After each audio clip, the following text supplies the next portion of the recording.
আসসালামু আলাইকুম প্রিয় শিক্ষার্থীরা, হিসাব বিজ্ঞান প্রথম পত্র পরীক্ষাটা শেষ এবং দ্বিতীয় পত্রের সাজেশনটা শুরু করার আগে একটা গুরুত্বপূর্ণ কথা বলি। প্রথম পত্র পরীক্ষা দিয়ে আসার পর যাদের কাছে মনে হচ্ছে যে সৃজনশীল ভালো হয় নাই, এমসিকিউতে এতগুলো হবে, একটা কথা বলি, যেই পরীক্ষাটা দিয়ে আসছো তুমি যদি সারাদিন বাসায় বসে কান্নাকাটি করো, তুমি কি কোনোভাবে ওই পরীক্ষার রেজাল্টটা বা ওই পরীক্ষার প্রশ্নগুলো ঠিক করতে পারবে? একদম না।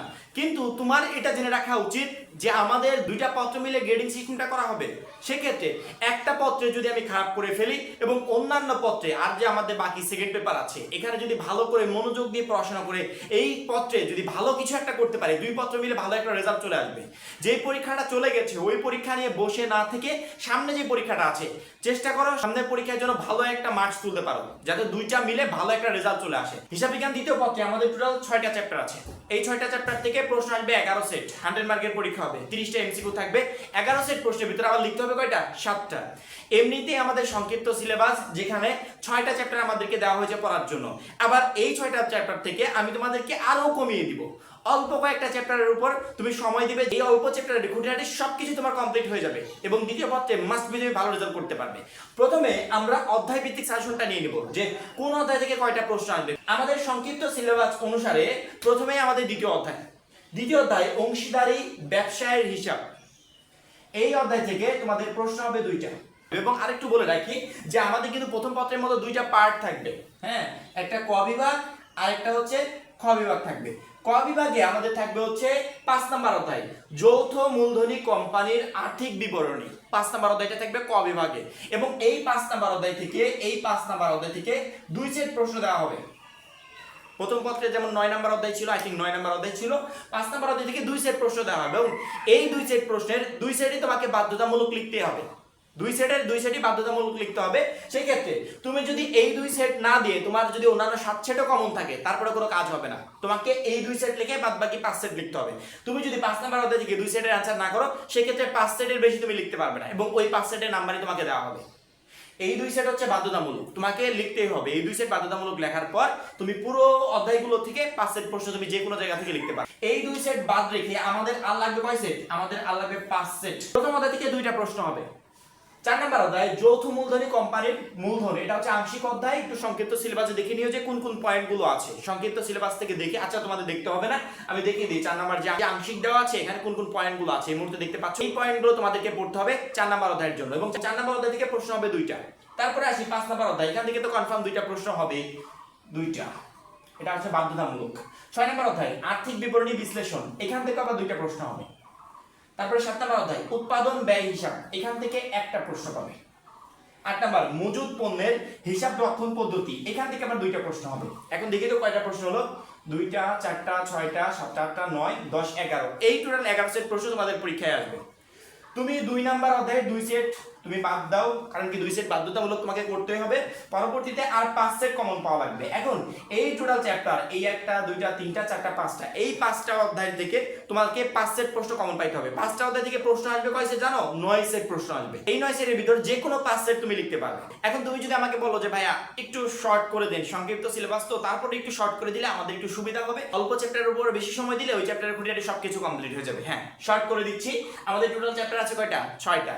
তুমি যদি মনে করো যে ভাইয়া 5 নাম্বার অধ্যায় তো আমাদের বাধ্যতামূলক থাকবে, এই 5 নাম্বার অধ্যায়কে ইনক্লুড করে আমি এই উপরের 4টা অধ্যায় পড়তে চাই।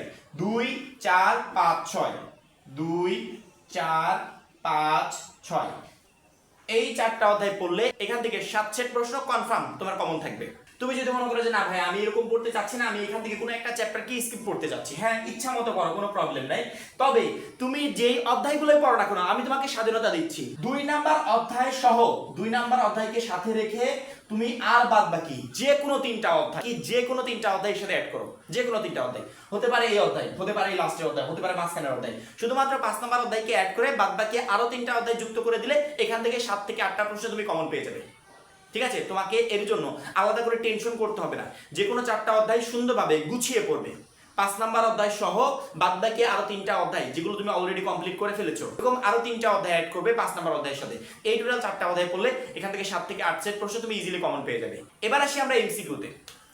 যে কোনো পরীক্ষার ক্ষেত্রে সব থেকে গুরুত্বপূর্ণ বিষয় নাম এমসিকিউ। সৃজনশীলে 11টা থেকে 7টা লিখতে হয়, অপশন আছে। এমসিকিউতে কোনো অপশন নাই। এমসিকিউর জন্য প্রত্যেকটা ভিডিওতে আমি শিক্ষার্থীদেরকে বলি যে গাইড আছে, আমার টেস্ট পেপার আছে, আমার বোর্ড কোশ্চিন আছে, সবকিছুই আছে, সবকিছু গুরুত্বপূর্ণ, কিন্তু আমার মূল বই থেকে কোনো কিছু গুরুত্বপূর্ণ না।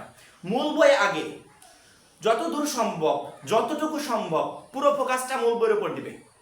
প্রথমে তোমার কাজ হবে তোমার এই 6টা চ্যাপ্টারের প্রথম থেকে শেষ পর্যন্ত আন্ডারলাইন করে মূল বইয়ের মেইন টপিকগুলো যেগুলো তুমি আন্ডারলাইন করেছো পরীক্ষার আগ পর্যন্ত ওইগুলো জাস্ট রিভাইজ দিতে থাকবে। যখন তোমার রিভাইজ দেওয়া শেষ, মূল বই সম্পর্কে মোটামুটি একটা ভালো ধারণা চলে আসছে, তুমি সৃজনশীলের ক এবং খ নাম্বার প্রশ্নের অ্যান্সারও করতে পারছো এই রিডিং করার কারণে। তোমার সৃজনশীল প্রশ্নের জন্য প্রিপারেশন হচ্ছে, তোমার এমসিকিউর জন্য প্রিপারেশন হচ্ছে, মূল বই সম্পর্কে ভালো একটা ধারণা চলে আসছে। এখন তুমি গিয়ে তোমার গাইড, টেস্ট পেপারে যেখানে অতিরিক্ত এমসিকিউগুলো দেওয়া আছে সেগুলো সলভ করতে পারবে। আমাদের গাইড বা টেস্ট পেপারের যে বোর্ড কোশ্চেন বলো, অতিরিক্ত এমসিকিউ বলো, এগুলো হচ্ছে আমাদের প্র্যাকটিস করার জন্য যে আমার প্রিপারেশনটা কেমন হলো। আমি 24 সালে পরীক্ষায় বসতে যাচ্ছি, সেক্ষেত্রে আমি 23 সালের একটা বোর্ড নিয়ে বসি, তো যে 23 সালের একটা বোর্ড নিয়ে দেখি যে আমার প্রিপারেশনটা আসলে কেমন হয়েছে, আমি ওটাকে বোর্ড কোশ্চেন মনে করি। যখন তোমার হিসাব বিজ্ঞান দ্বিতীয় পত্র পরীক্ষাটা এমসিকিউটা তোমার সামনে আসবে, কয়টা এমসিকিউ অ্যান্সার করতে পারবে তুমি সেটা চেক করতে পারবে। যদি দেখো যে না প্রবলেম হচ্ছে, বেঁধে বেঁধে যাচ্ছে, পারছো না, আবার ফেরত এসো, মূল বই থেকে আবার সুন্দর করে রিভাইজ দিয়ে দাও, আবার গিয়ে অন্য একটা বোর্ড নিয়ে প্র্যাকটিস করো। এভাবে এমসিকিউর জন্য কেউ প্রিপারেশন নিতে পারলে তার 100% প্রশ্ন কমন থাকবে, তার 30টার ভিতর 30টা এমসিকিউ পরীক্ষা হলে কমন থাকবে, একটাও মিস হবে না। এর আদার্স অতিরিক্ত অন্যভাবে প্রিপারেশন নেওয়া মানে কি, আমি মূল বইটাকে রেখে অন্যান্য সকল কিছু পড়লাম, তাতে আমার কোনো লাভ হবে না। আমার মেইন ফোকাস, প্রথম ফোকাস থাকবে মূল বইতে। মূল বইটা কমপ্লিট করার পর আমি গাইড পড়বো, আমি টেস্ট পেপার পড়বো, আমি বোর্ড কোশ্চেন পড়বো, ওইগুলো পড়তে পারো। ওইখান থেকে আমি আমার প্রিপারেশনটাকে যাচাই করবো যে আমি যে এতক্ষণ পড়লাম, মূল বই যে এত কয়েকবার রিভাইজ দিলাম, এখন দেখি তো প্রিপারেশনটা কেমন হয়েছে। ভালো প্রিপারেশন হলে বুঝবে বোর্ড পরীক্ষা ইনশাআল্লাহ তোমার সবগুলো প্রশ্ন কমন থাকবে। আর সময় নষ্ট করতে চাই না, পরবর্তী সাজেশন পেতে চ্যানেলটা সাবস্ক্রাইব করে পাশে বেল আইকনটাতে ক্লিক করে রাখবে। সবাই ভালো থাকবে, সুস্থ থাকবে, খোদা হাফেজ।